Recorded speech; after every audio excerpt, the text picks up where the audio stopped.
Yeah, it's muddy out here. As the snow melts, I can see all kinds of things I didn't know was here. I did know that we had kind of a stream thing going on here, which is cool. I love streams. It's kind of a interesting looking stream. Wow, look at that. You can see the exposed roots of this big ash tree, which is now, I think, bitten the dust like many of the ash trees around here. But yeah, the water trickles from, I think, a lake over there and runoff, of course.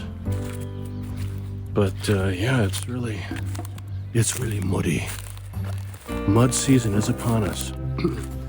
I saw this. This is pretty cool looking. This here is like looks like a giant, well, comparatively speaking, a giant stump. I don't know what it once was, probably an ash tree like we see in other parts of the backyard here. But man, that's huge. But you can see all of these other growths around it coming from the tree, so it's still alive. Something called coppicing. Coppicing is, I think it refers to an old method of cutting trees down and letting new growth arise from the stump. And hey man, I'll do that with this. Let's continue on in the slosh.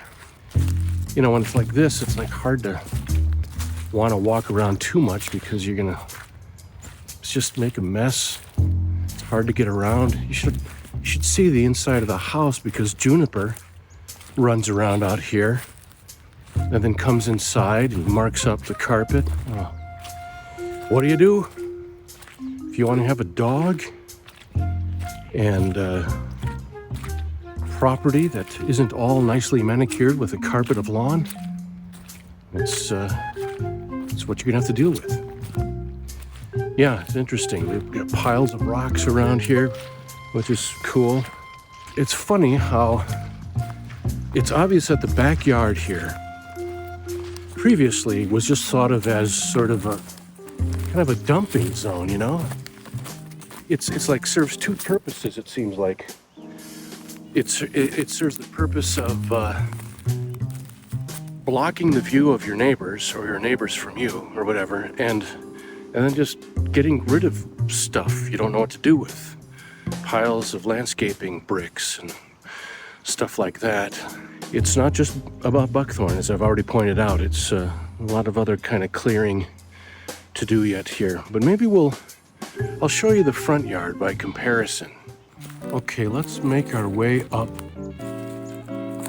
past the big pile of buckthorn, up the little hill where it's just full of branches and things and what I'm assuming is new buckthorn growth, and up onto the driveway here. Yeah, up here is where all the manicuring of the lawn and the attention of the landscaping took place. Certainly not in the back. You can see behind me here that there's these large buckthorn trees, and they're females too. And yeah, they just haven't been cut down. I didn't realize it until I was walking through the previous owner just before we closed on the house this past December. What kind of trees are those? I think they're buckthorn. Oh, all right. So yeah, I'm up here in the corner. Probably can hear the wind. But yeah, it's very beautiful. Got a couple of big maple trees and some pines over here. And yeah, it's a nice yard. Here is a big mother. of a buckthorn right there.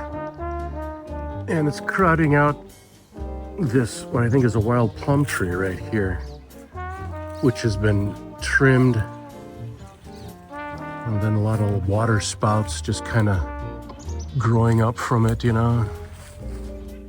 But to even further illustrate what I mean by the backyard being used as a dumping zone, I thought, what the heck is this? What is that? An old banana peel. You can even see the sticker over here. Old banana peel clinging to a branch, so obviously somebody just flung it. Well, you know, it's biodegradable. That's what a tangly backlot woods is for most people, I imagine. Place to just throw banana peels, lumber, bricks, stuff like that. But that's all right. We'll soon change all that. Just want you to get a good eyeful of the probably the least pretty time of year